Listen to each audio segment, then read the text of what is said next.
Welcome. My name is Joseph Mikett. I'm the Director of Climate Policy at the Niskanen Center. We are a Washington, D.C. based think tank and advocacy group. And climate change has been one of our main issues for the last few years. And we're really glad to host a conversation today on what is perhaps one of the most important tools that climate advocates, analysts, and interested parties are going to want to know about in the next few years, and that is carbon border adjustment. It can seem like a technocratic issue. Thankfully, we've got some very knowledgeable and up-to-date folks on how these mechanisms work. We're going to explore today what they are, what they do, and how they might work in practice. But I think it's good to start for just a moment about why we're really here. President Biden has announced very ambitious emissions targets for the United States. The newest numbers are 50% reductions of US emissions by 2030 against a 2005 baseline. We've seen in other countries ambitious climate targets that sort of match that level of ambition. And yet we need to figure out what tools will allow all of us to move there together. Right. And the Washington Post reported today, for instance, that China is now the largest global emitter of greenhouse gases, 27% of global totals. The US is 11%. Other OECD countries are even less than the US. And so as we think about how to manage this whole problem, how climate action is incorporated into international agreements beyond pledges, but into the mechanisms that govern economic activity, trade, production, and consumption of greenhouse gases and greenhouse gas embedded products becomes really important. And that's what a carbon border adjustment, I think, is intended to do. Well, here's some more details, but I think we can be fairly confident that carbon border adjustments are on the horizon. In its 2021 trade policy agenda document, the United States Trade Representative called out, I believe for the first time, carbon border adjustment is something that was on their radar. I'll quote briefly: the Biden administration will work with allies and partners that are committed to fighting climate change. This will include exploring and developing market and regulatory approaches to address greenhouse gas emissions in the global trading system, as appropriate and consistent with domestic approaches to reduce US greenhouse gas emissions. This includes consideration of carbon border adjustments. Additionally, the Biden administration will work with allies as they develop their own approaches and act against trading partners that fail to meet their environmental obligations under existing trade agreements. So this is something that the Biden administration is clearly interested in. I think there's a lot to unpack in that statement specifically.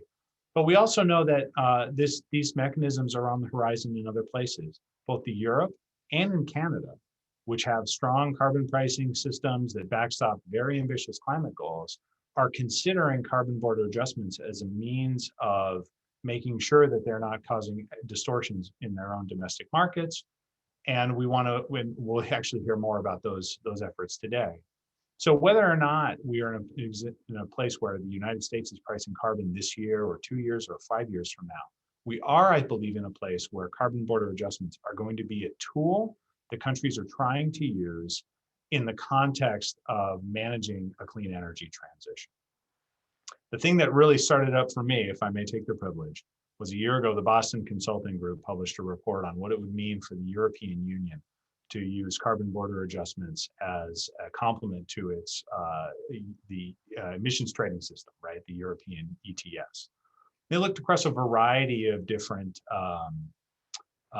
product classes: crude oil, coal, wood pulp, semi-manufactured gold, not sure what that is, and flat rolled steel. And they looked at what this would mean for importers in Europe, what it would mean for European firms. They also looked at what it would mean for global competitiveness. There was something that jumped out at me that's always been in my mind ever since. Their finding was that such an adjustment would really alter the competitive landscape for imports into the European Union. And in particular, it would advantage US manufacturing in some cases. The two that jumped out at me were steel and crude oil.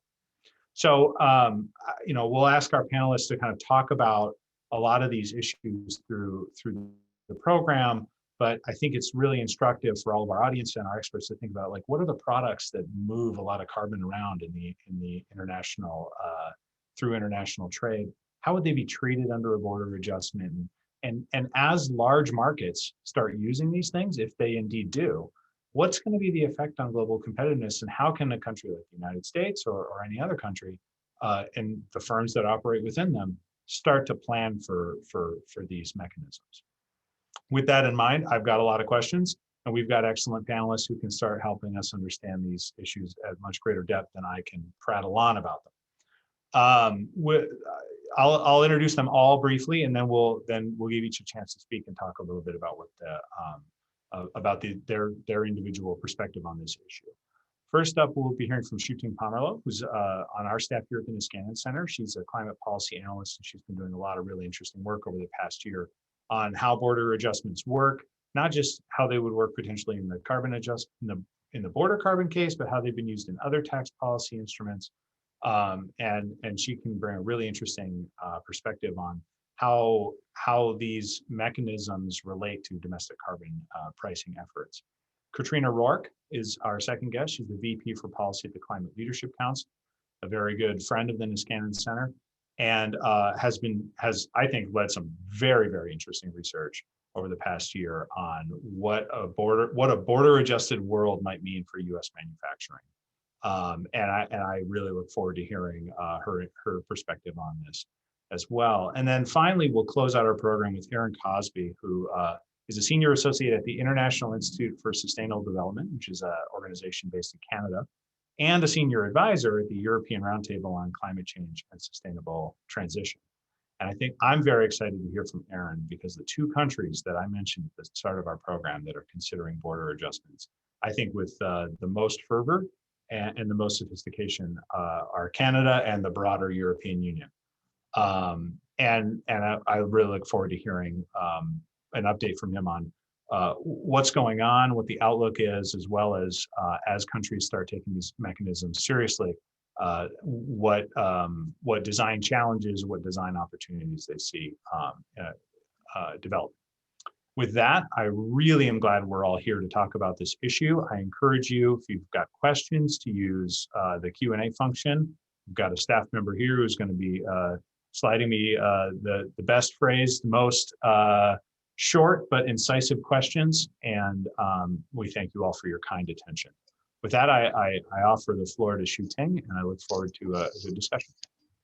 Well, thank you, Joseph. I'd like to provide a quick introduction to border adjustment in my 3 to 5 minute remarks. I'll talk about why it's important, what it is, and some key policy design considerations. Why is border adjustment important for carbon tax?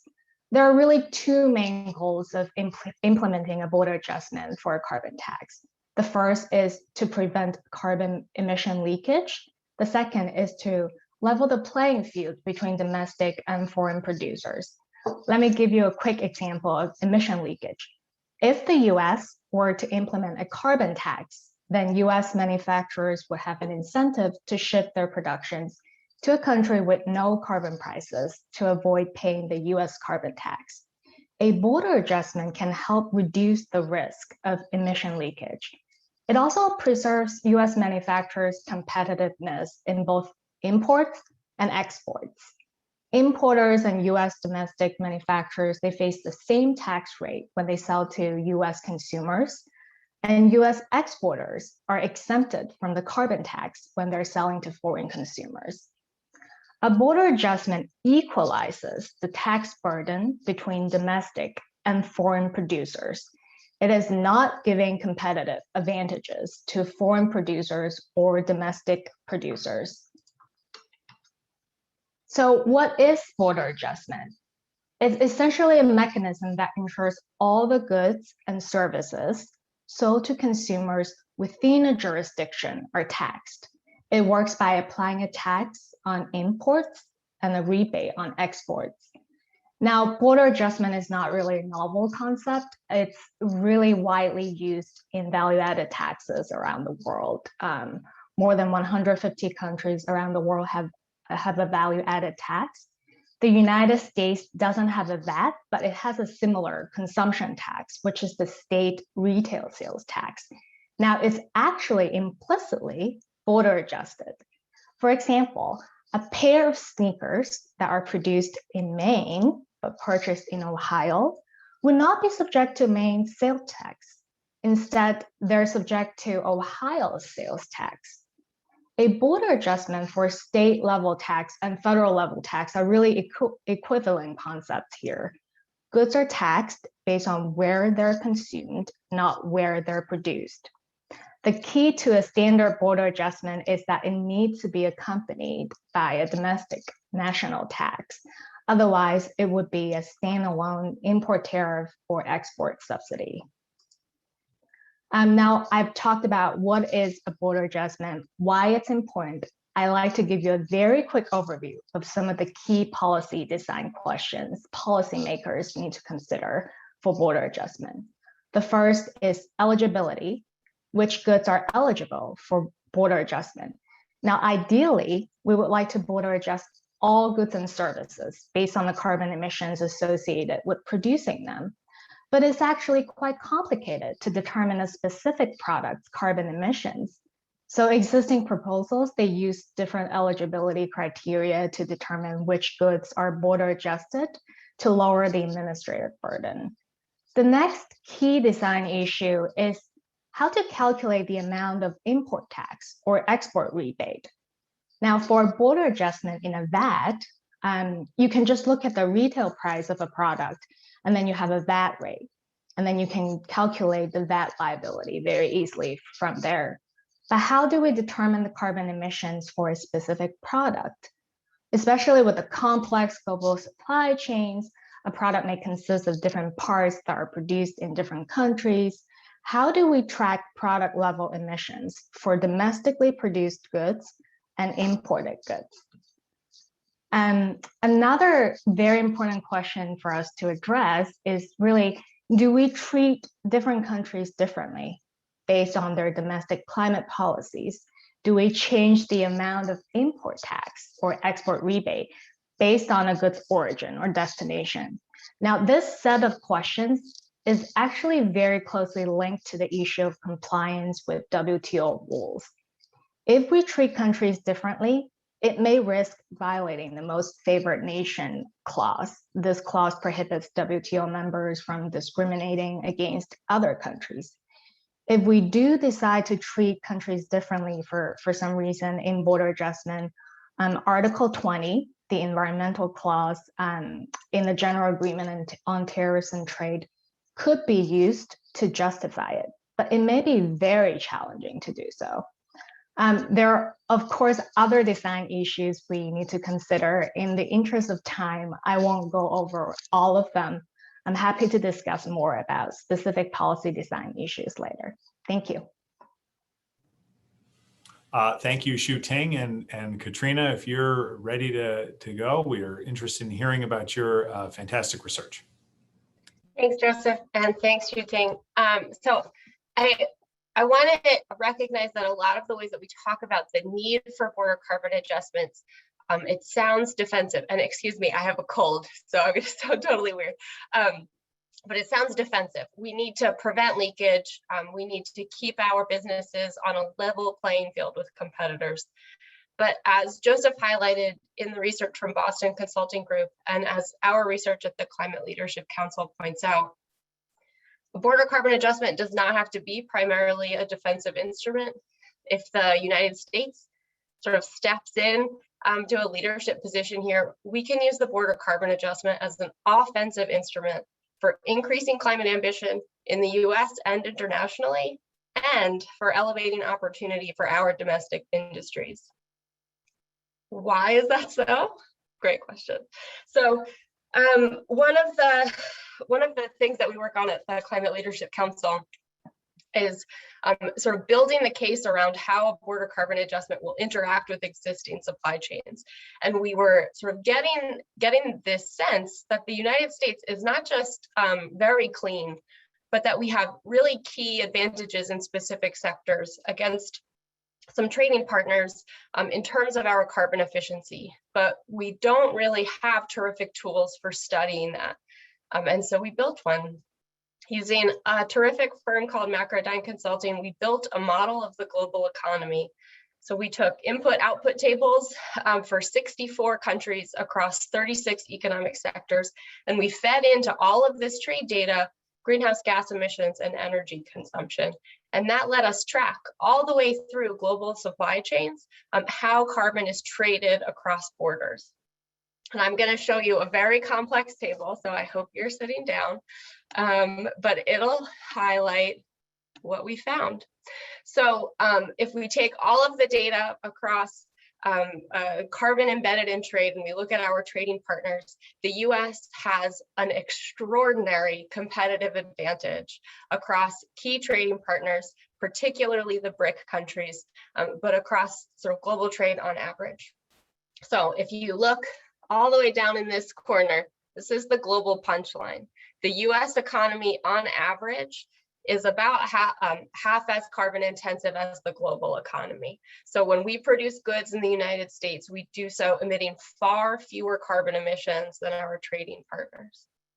If you look at how we do against China or India or Russia, it's extraordinarily low. We're talking about 25% as many carbon emissions as our trading partners.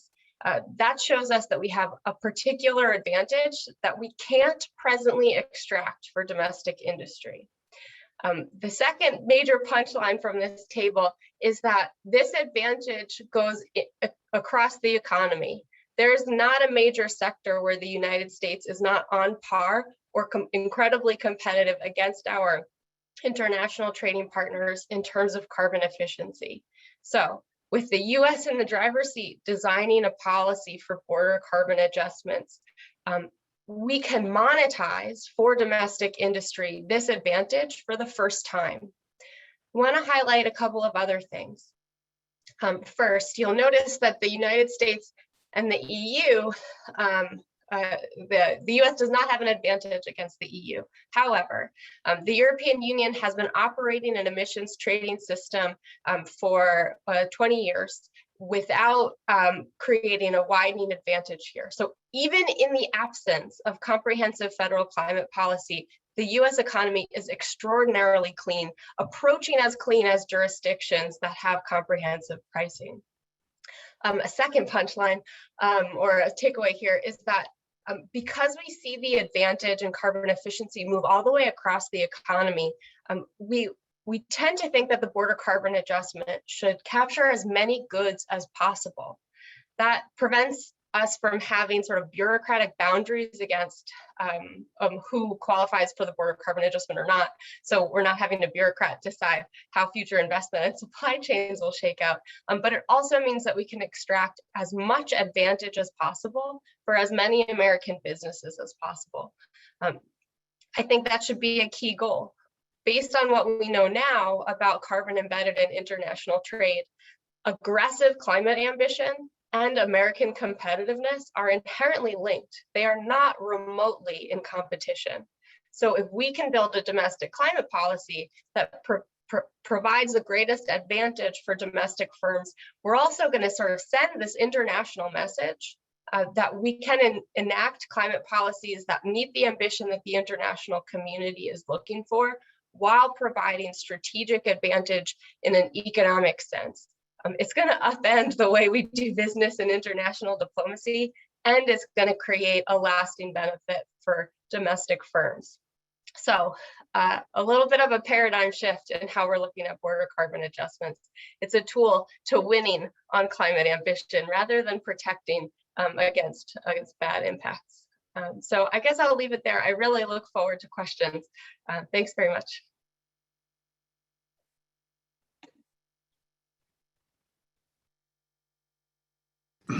Thank you, Katrina. It's very informative and interesting. And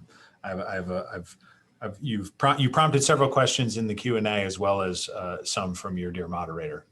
Let's let Aaron have a chance to speak. Aaron, when I was doing my background research last night, I found that Canada, unlike many OECD countries, is a net exporter of carbon in its goods by like just a little bit.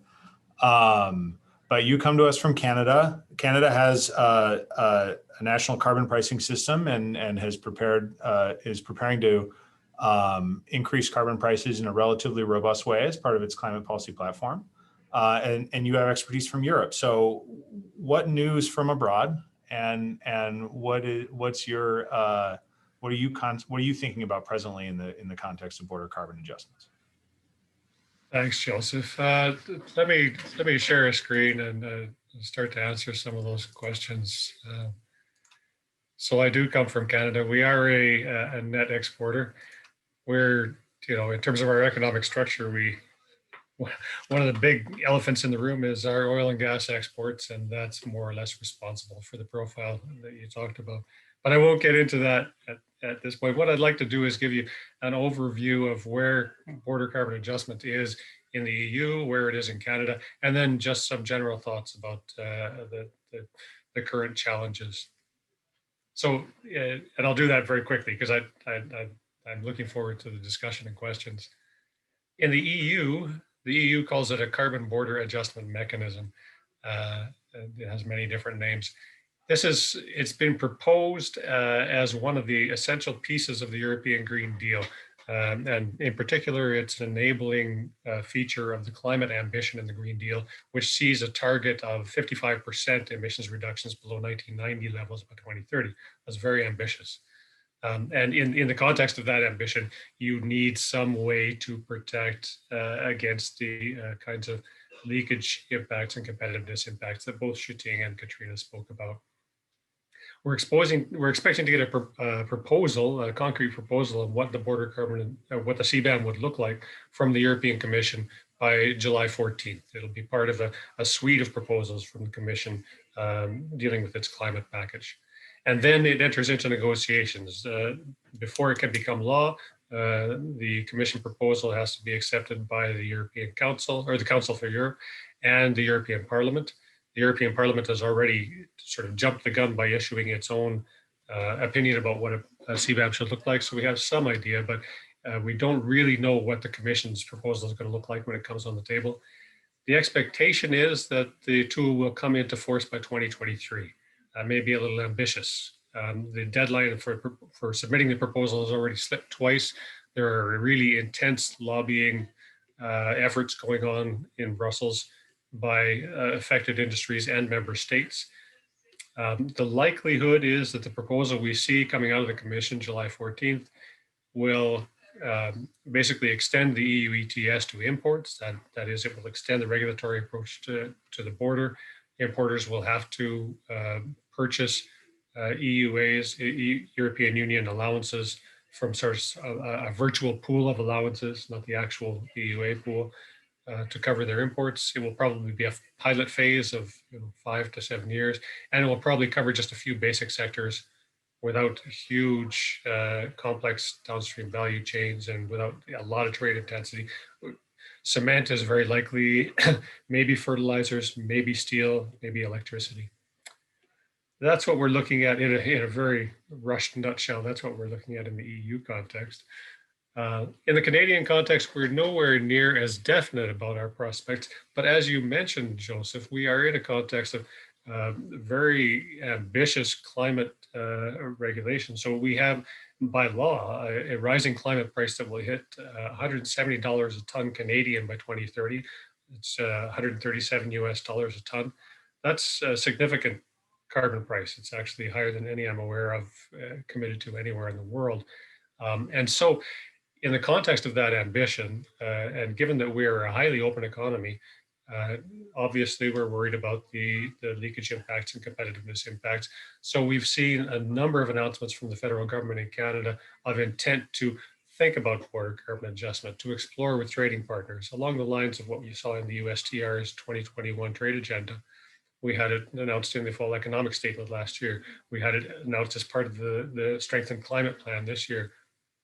It was a product of the Biden-Trudeau summit. It was mentioned in the roadmap that came out of that summit. And it was part of the 2021 budget that was just tabled in Canada. including a commitment to establish a consultative group, a process to start thinking about how you do this stuff. It's worth noting that Canada, the Strength and Climate Plan only came out this year. The federal government is still out selling the idea of carbon pricing. And while they are doing that, they're not eager to also talk about border carbon adjustment. So for them, they're thinking about it, but publicly, it's not something they want to put on the table because it raises all kinds of issues about the negative impacts of pricing. So they're thinking about it intensively. It would be complicated. Our regime is not a carbon tax; it's a regulation. It's an output-based pricing system with output-based allocation. It's only applicable in some provinces, those that don't have a regime in place that's equivalent to the federal backstop. It's very sort of convoluted regime, but I think it's inconceivable that we will go ahead without some kind of a mechanism like a border carbon adjustment all the way out to 2030 and that level of ambition. So that brings me to the question that the US problem, I'll put it this way, right? Without, and several of the comments and questions in the box went to this issue directly, and it's an extremely important issue. The US does not have a carbon price. Without a carbon price, and we've heard the commitment from the USTR, we've heard the commitment from Biden when he was campaigning to put something like that in place at the border. But without a carbon price, it's hard to imagine what that looks like. And it makes it very difficult, more poignantly, for the EU and Canada to think about how to coordinate with the US. So the EU is under intense political pressure to somehow recognize US ambition, not to put in place a mechanism that penalizes US exports at its borders when we have this newly climate-friendly US administration that's very ambitious, right? Canada similarly has an intense motivation to find some collaborative way forward for the States. We are each other's biggest export markets. 70% of our exports go to the United States. We're linked by the USMCA and many other institutions, both trade related and environmental related. So the idea that we would unilaterally go ahead without some kind of cooperation with the States is inconceivable. But what does the US approach look like? It's hard to imagine how you would, well, there's two aspects to it. How would we recognize the US ambition in our scheme, and how would the EU recognize US ambition in its scheme, given that there's no carbon price? These things are meant, BCA is meant to adjust for a carbon price. If we start trying to price out all the non-price-based regulatory and legal measures that impact the price of production in the States, it gets very messy. What is the cost equivalent for producing a ton of steel of the Clean Air Act? What is the cost equivalent for producing a barrel of oil of the moratorium on siting, leasing of oil and gas on public lands in the States? Trying to equate those things to a cost of production that can then be credited by the European Union would be a nightmare and would be a recipe for injected protectionism in the proceedings. Moreover, you would have to not only talk about those, because the US approach is not so much about imposing costs on industries as it is a sort of a green industrial policy approach. It's R&D support, it's government procurement, it's infrastructure building. It's a spend your way to a green economy approach. So if you're not imposing a cost by any of those means, then what price are we actually considering when we think about? Anyway, a bit of a mess. This is the US problem. Right, and time is not on our side because we have a proposal coming in the European Union right now. Very quickly to close, I'm taking too much time here. I want to inject a note of pessimistic caveats because I'm an economist and we have to do that. It's part of our training. BCA may be the best tool we have at hand at the moment to prevent leakage and competitiveness impacts, but it is not a very good tool. It's extremely complicated to administer. You have to try to balance the inherent tensions in the instrument, and Shu Ting went to part of some of them, but you can go so much deeper in many, between environmental effectiveness, administrative feasibility, WTO legality. There are a lot of inherent tensions in this mechanism. In any case, it's not a silver bullet. It can't be thought of as the only tool we use to protect against leakage and to preserve competitiveness. We need a suite of regulatory and fiscal instruments, including support for R&D to decarbonize in the hard to decarbonize sectors, maybe contracts for difference, maybe low carbon standards, all of which can complement a BCA and complement each other's inherent weaknesses. So just to say, we're not talking about a BCA as a tool that solves all problems. It's foolish to think about it in that context. I'll stop here because I'm looking forward to the discussion. I hope that's been at least a little bit helpful. Yeah, extremely helpful. Thank you. You know, you mentioned the complication. I think one thing that would be helpful, Aaron, if let's just take a step back and ask ourselves, you know, what do we, you know, there's a bit of an elephant in the room when we talk about Canada, EU, and the US. The US doesn't have a carbon pricing system. As you say, we have this sort of mixed in policy environment. There's some things that happen at the state level here in the US. We've got federal tax policies which support clean energy, can also probably be used and want to be used by the Biden administration for clean industrial production. And then we've got the Clean Air Act Authority, which resides over everything from car efficiency standards to the pollution that comes from smokestacks. So, you know, but maybe it would be helpful to kind of to go up just one level and say, like, in the actual administration of an adjustment, right? So from a Canadian perspective, if you will, or maybe there's an example from Europe. What's the real information we need? I'm an international trader. I've got a shipping container full of stuff. What do I need to report when I get to a border, or what does an agent need to know as I'm moving things in and out of a country that is using border adjustment, let's say? Do you want me to go? Yeah, first, let's start with you, Aaron. Yeah. Okay. The answer is, and here again, I'm being a good economist, it depends. So it depends on, as a border carbon adjustment can't really be discussed as a thing, and you discuss its qualities or how it would work. It is more like a decision tree, right? So there are so many decision points, the design elements that Shuting talked about, where you can take a fork in the road and it becomes a completely different instrument. So if we assume that the border carbon adjustment we're talking about calculates the emissions in a ton of steel by some kind of a default instead of asking for actual data, I think that's a reasonable assumption. It's pragmatic. And if we assume that we're talking about the emissions we're talking about are the direct emissions, the scope 1 emissions that happened at the time of manufacture, as opposed to, you know, scope 3 that go all the way back up the value chain or involved in the transport, and maybe scope 2 emissions, the electricity involved. If we make those assumptions, then what you would need, and one more. If we assume that you can challenge that default, you're the exporter from some foreign country, you can challenge the default by saying, I'm actually better than that, right? So what you would need would be presumably third-party certified data that shows that you're better than that by whatever scope we're talking about, measured to whatever measurement protocol we're talking about, and then just the weight of the product as it comes in.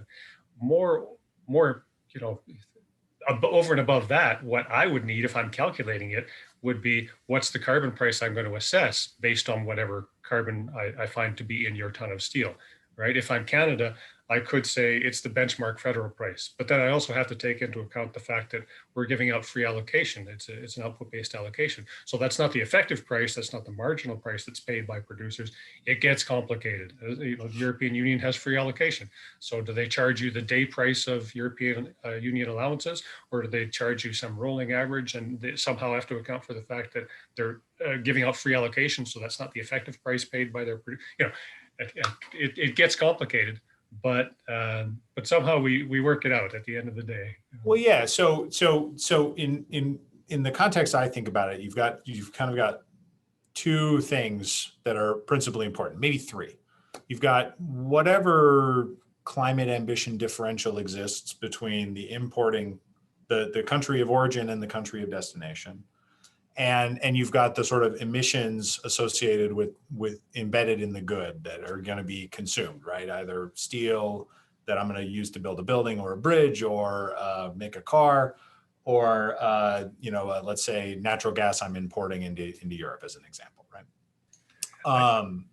And so you mentioned something that's really interesting to me, and Shuting and I have talked a lot about it. Maybe Shuting would be interested in commenting, like, one thing that I think is really interesting about border adjustments is they're an international tool, which will affect markets, but they don't have to work at the country to country level.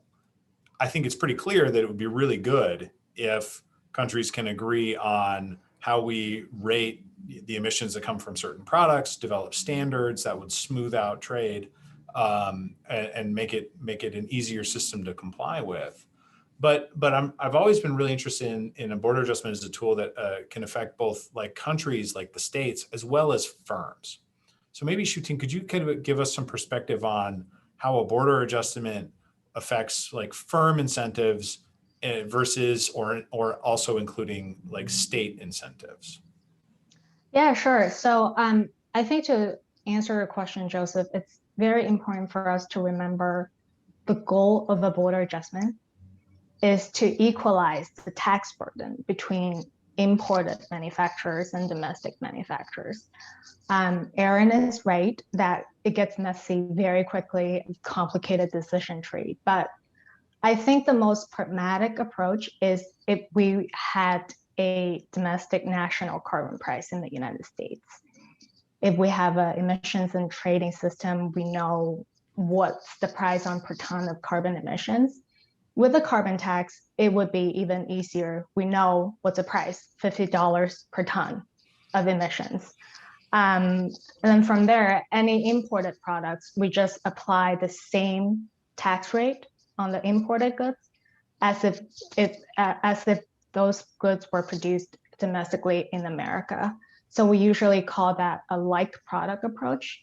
And Joseph, you're right. Like sometimes I think there have been some proposals saying, oh, we need to adjust the border adjustment rate based on the country of origins climate policies. So maybe if they have a carbon tax or a carbon price, we should partially or fully reduce the border adjustment, the import tax on the imported goods or export rebate based on the destination.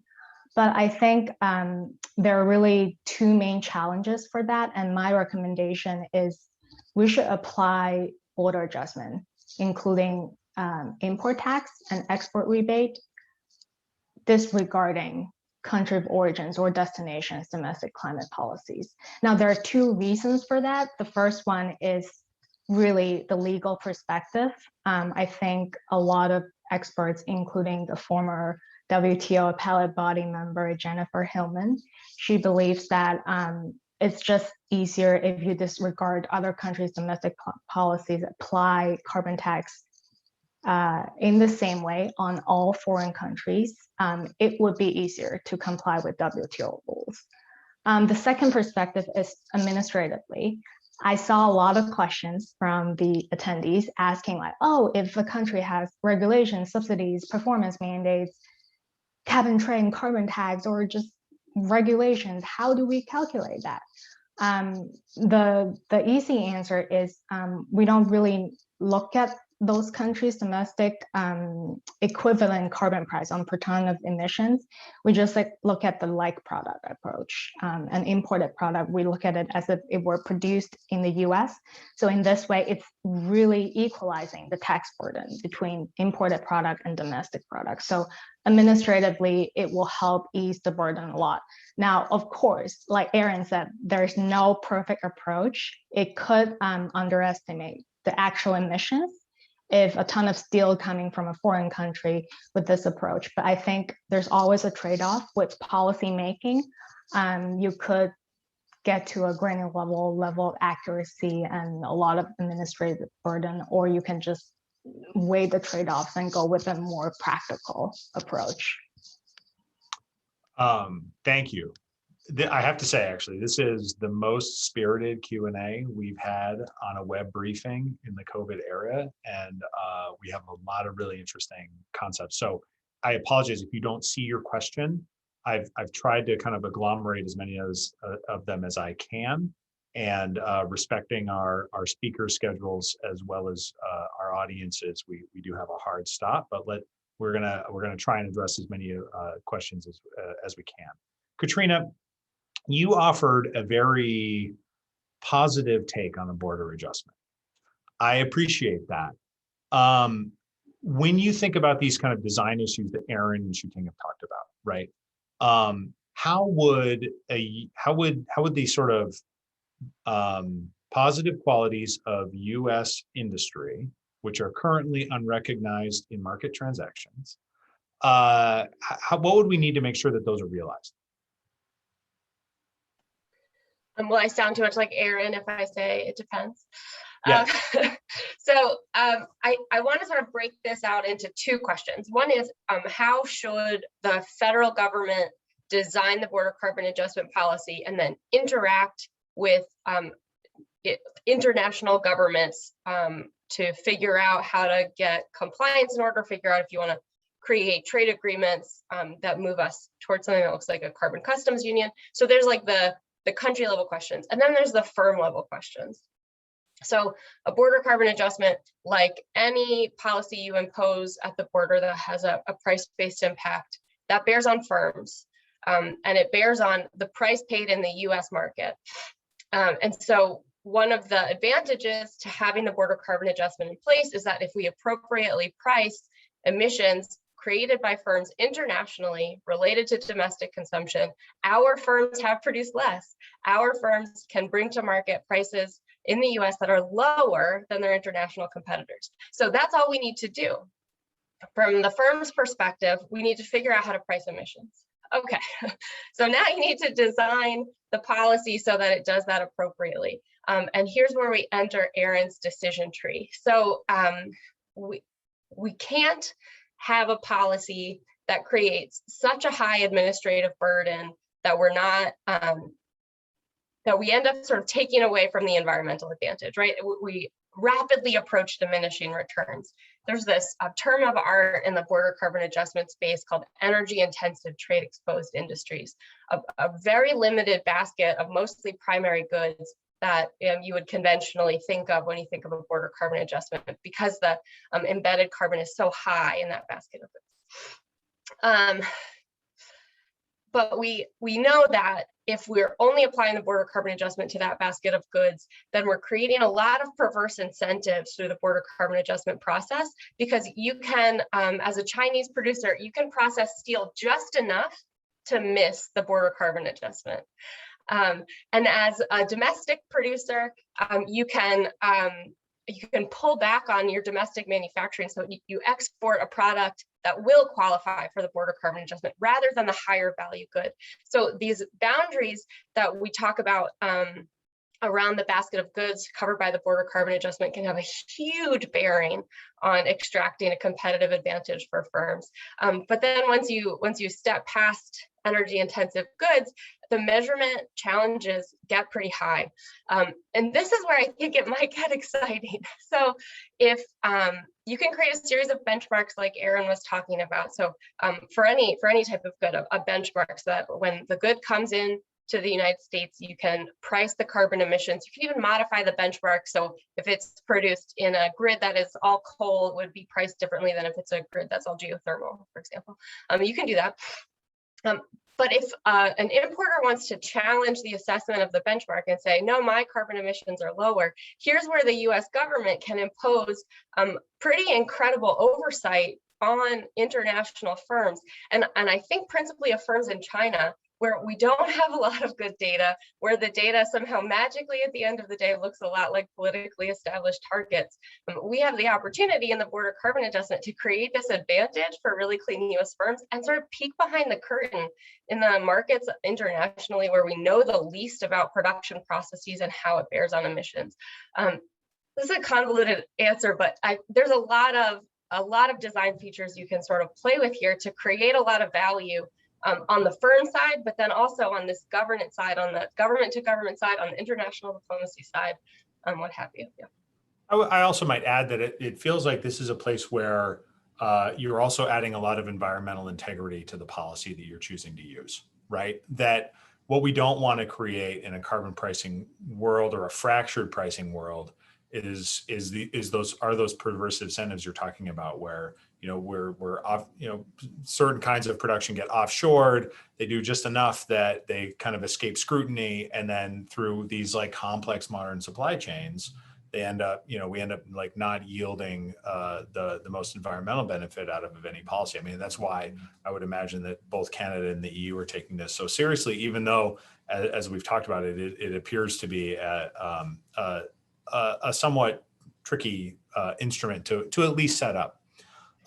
Let's address. Can I just, Yeah. I'm sorry, but so you bring up this really great point of amping up ambition, but a border carbon adjustment also allows countries to design their climate policies to be more ambitious, right? So we've seen a lot of, particularly in the European Union, they're establishing all these climate goals, and it's really hard to meet them because they've had to design their policy to insulate domestic firms from unfair competition and unpriced markets. If they impose a border carbon adjustment, they don't have to do that, right? They can get more emissions reductions from corners of the European market that are presently unpriced or underpriced. So we're amping up ambition in a lot of different ways by using this tool. Excellent.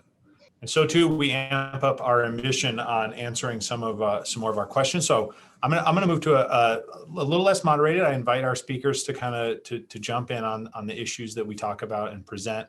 But let's, we're not in a lightning round yet, but I think let's bear in mind, I'd like to get through a few of these. The first is the elephant in the room. There's a lot of questions about this in the Q&A. And that is, we're 3/4 of a US conversation here. Apologies to Aaron. And the US doesn't have a carbon price. And it really appears that a carbon price and a border adjustment are tied. So thoughts and concerns about what a world looks like where the US has something that looks like its present day mix, and significant trading partners are standing up border adjustments. Do we see the competitiveness gains that you're talking about, Katrina? Where what kind of uneven, what would such an uneven situation bring? Or do we sort of have the cart, I keep thinking, is the cart before the horse here, while we don't have a national carbon price or a similarly quantitative measure of climate policy here in the United States? I'm happy to share my thoughts very quickly first, if the other two panelists don't mind. Yeah, please do. I would say that, in my opinion, it doesn't really make sense to have carbon border adjustments when there's no national carbon price in the United States. Oftentimes, I think carbon border adjustments are discussed or brought up as if it's something it could be done in isolation or on its own. But we need to remember, like, the goal of a carbon border adjustment, why we're doing it. We're having a national carbon tax or a carbon price on per ton of emissions. The only goal we're trying to do is to level the playing field between domestic producers and foreign producers. We're not giving advantage to anyone. We're making sure that they're all competing on the same ground.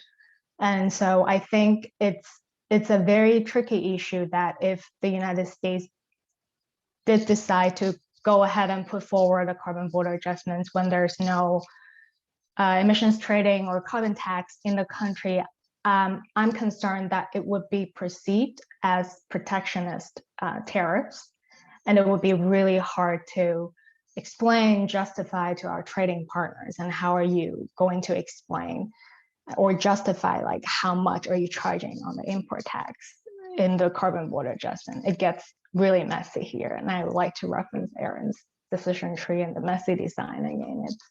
It's very hard. I'll jump in. So if the border carbon adjustment is a pretty unique tool for being able to, sort of in the lens that I view it through, extract value for the cleanest US firms in particular, but the US economy on the whole, because of our carbon efficiency.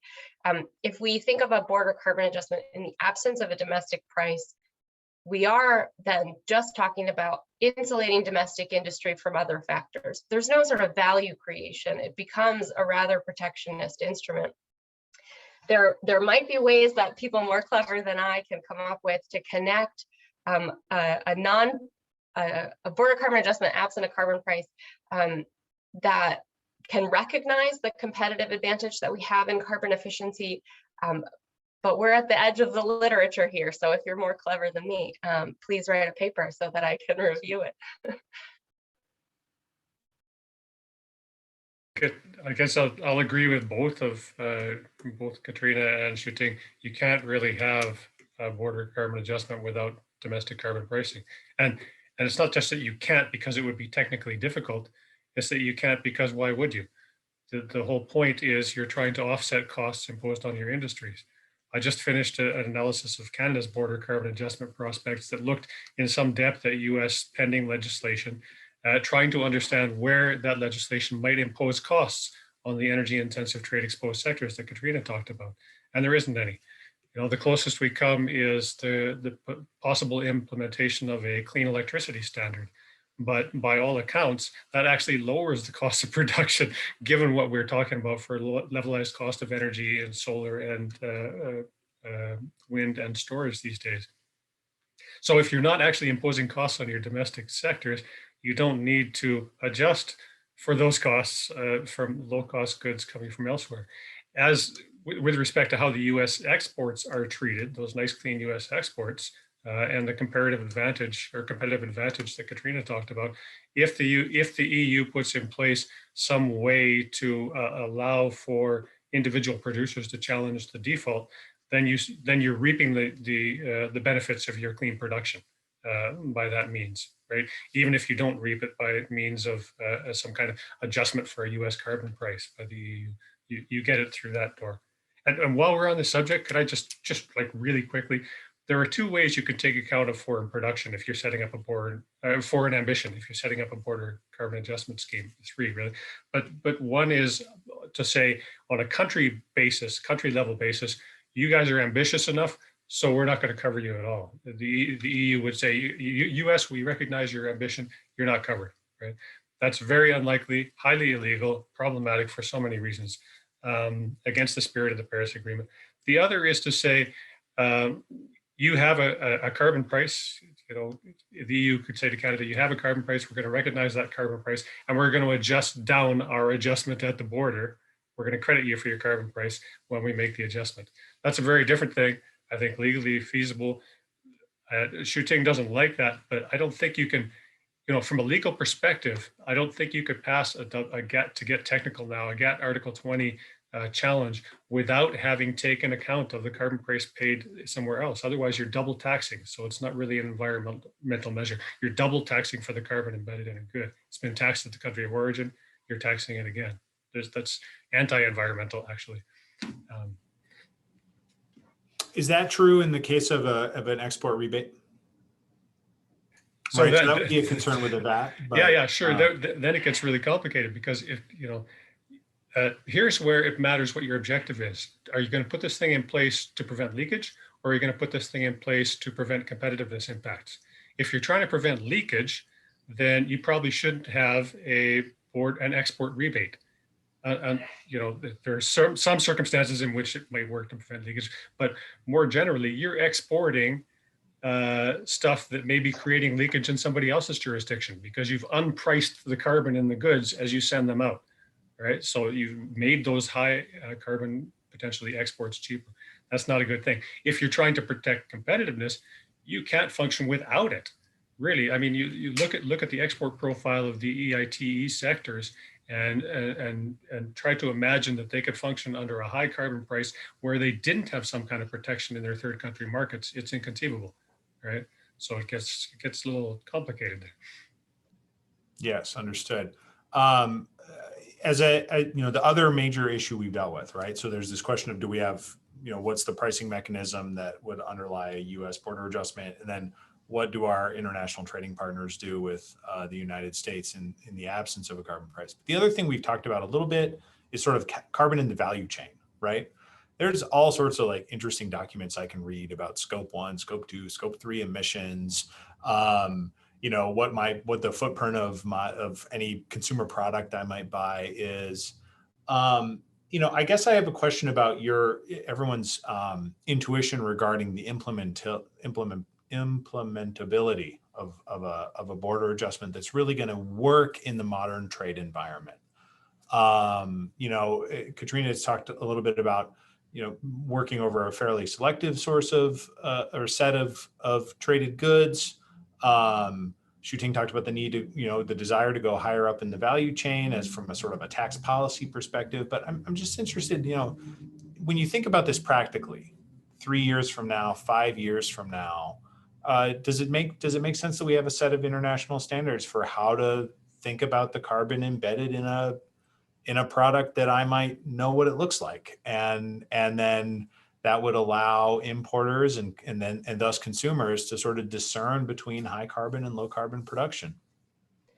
Oh, it's such an interesting question, and the timeline for implementation is a really big part of this. So this energy-intensive trade-exposed basket of goods, this narrowly defined basket of goods, those are goods for which it is easier to measure carbon in the value chain just because their supply chains are really short. And some colleagues at Resources for the Future, Brian Flannery and Jan Mars, and I think I've seen Brian pop up in the chat, so maybe he could pop his papers in there, have done really great work on figuring out what those measurement and assessment processes will look like and how they can be tied to implementation in the United States.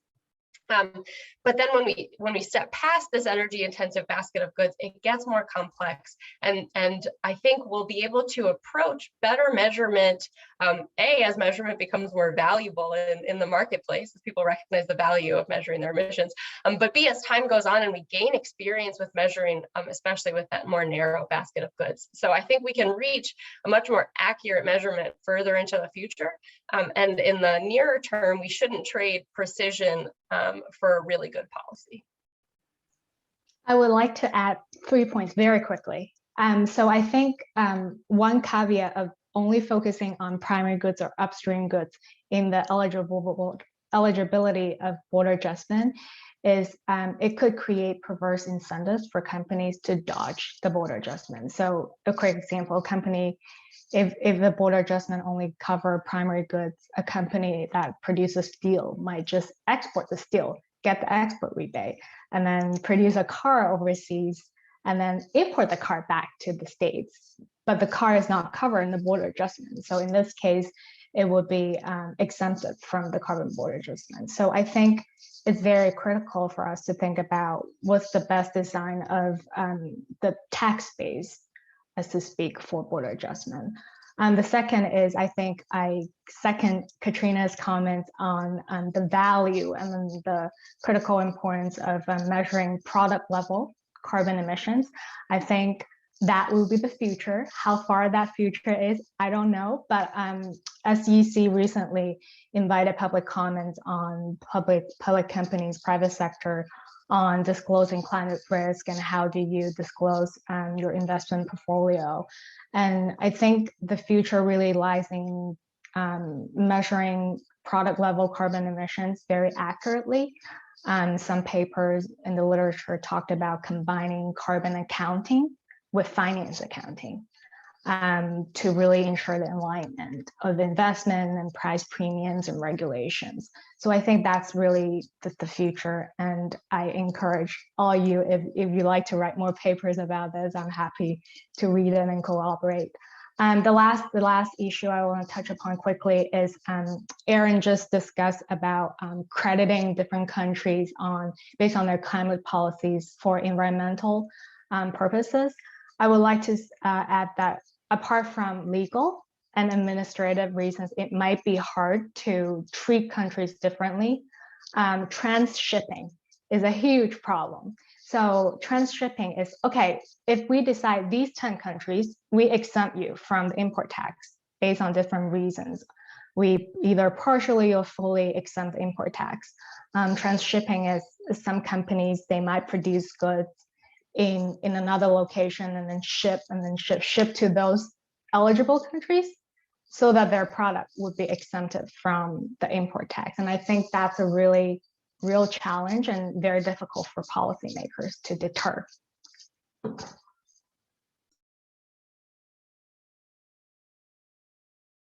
Oh, Joseph, I think you're on mute. We have exhausted our time. And I want to thank our panelists today. I actually took a lot from this conversation. I recognize that it is complicated.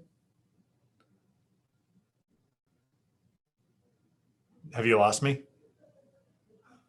I think you're back. We lost you for 1 second. Yes, I know my internet connection isn't stable. Oh, I'm back. I want to thank everybody for coming. This has been really great. Aaron, thank you for joining us. Where can people find more of your work? I posted in the chat a link to all the stuff I've done on border carbon adjustment. So take a look there. Google search with my name and BCA probably turns up a few things. Great. Well, thank you so much. And Katrina, any final words before we close out?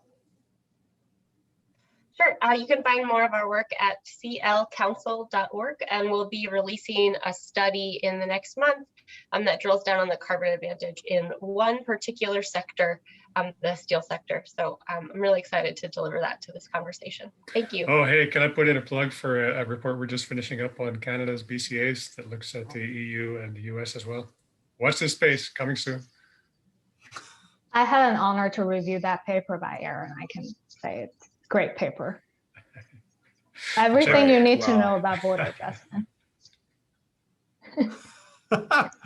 Great. Well, Shuting's work, as well as that of all of our colleagues at the Niskanen Center, is available on our website, which I hope you found. If you found this Zoom, we'll have a recording available there for those who are still with us.